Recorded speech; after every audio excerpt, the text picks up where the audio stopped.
It turns out that women face a much tougher time in the job market than men do as they age.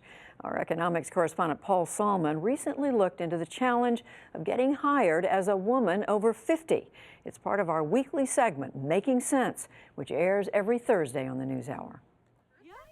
On Comedy Central's Inside Amy Schumer, the aging actresses lament. You know how Sally Field was Tom Hanks' love interest in Punchline, and then like 20 minutes later she was his mom in Forrest Gump? Tina Fey is 45, Patricia Arquette, 47. I didn't get this commercial last week for AARP because the director said I was too old to play Larry King's wife. Schumer's gag, these stars were celebrating 55-year-old Julia Louis-Dreyfus's last day playing a love interest, though Schumer used a raunchier term. But what about men? Like, who tells men when it's their last fuckable day? Honey, men don't have that day. Never. Turns out it's not just the case in Hollywood.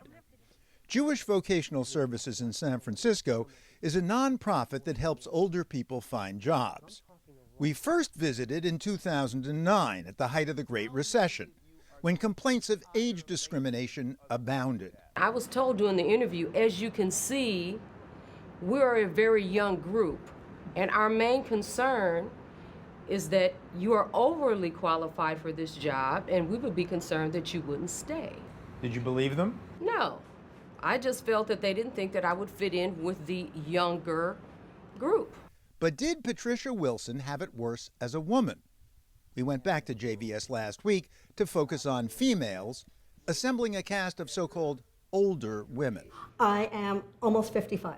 I am 58 years old. 57. 64. I count myself as 8 plus 50. All of these women have had trouble finding work since 2008. Cynthia Josema used to work in international development. When the recession went into place, my age community all lost their jobs. And they found that in general, the middle-aged American woman is marginalized. High-tech firms especially don't want you. Tomorrow we're going to be focusing on defining your job goal. Former sales rep Dana Michaels has been looking for a job for 2 years.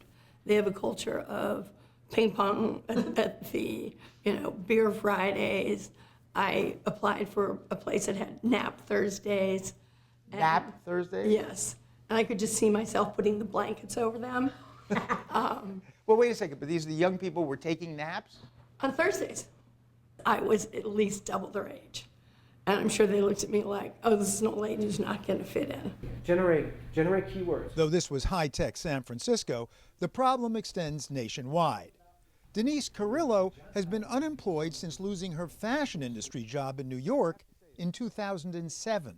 Did you feel you were being discriminated against because you were a somewhat older woman? Yes, I did.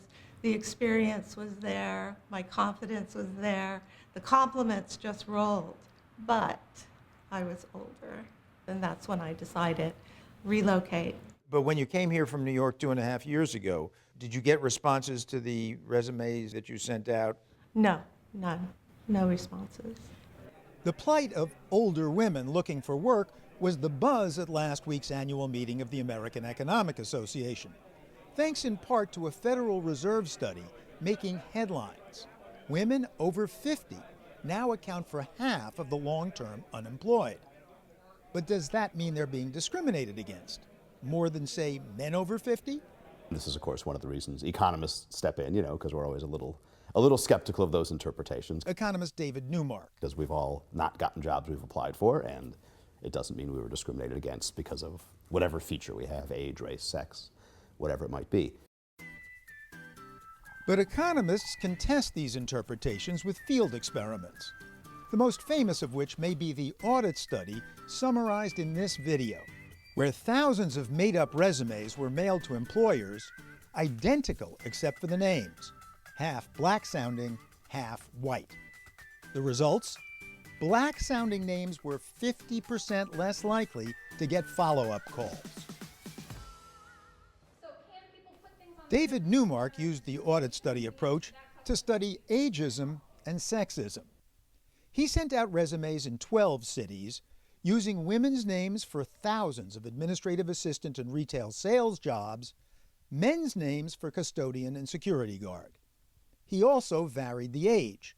A third of the fictional job hunters were around 30, a third around 50, a final third in their mid-60s.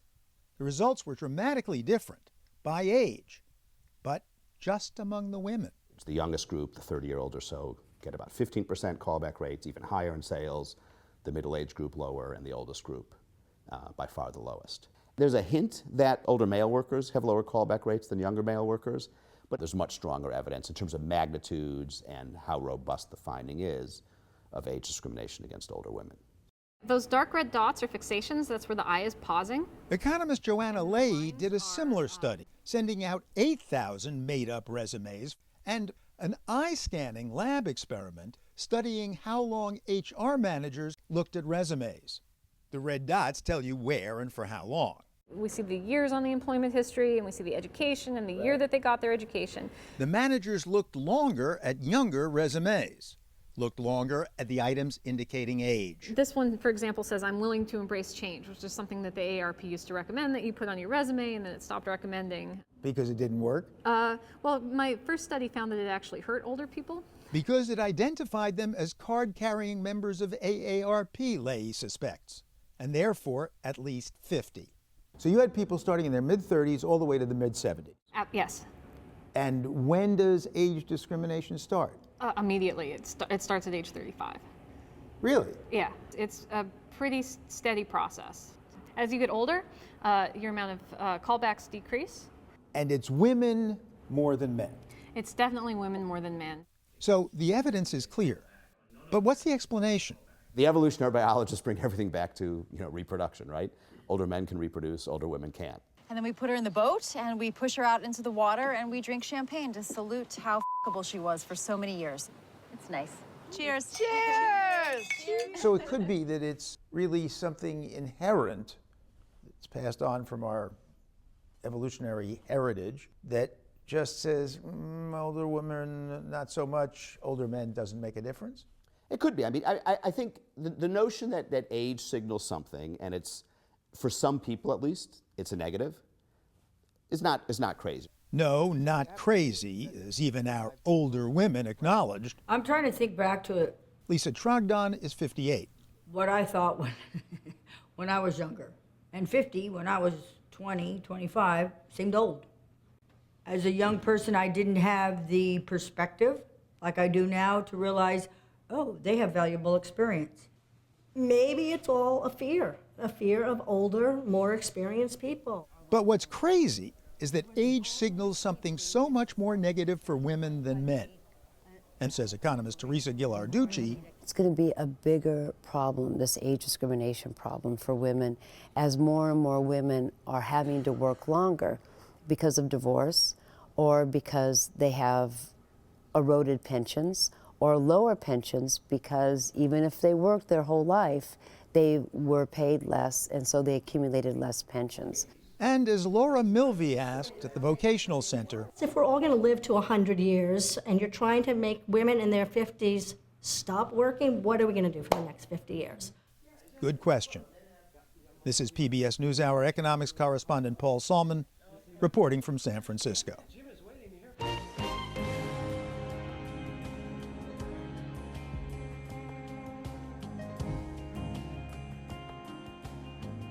Now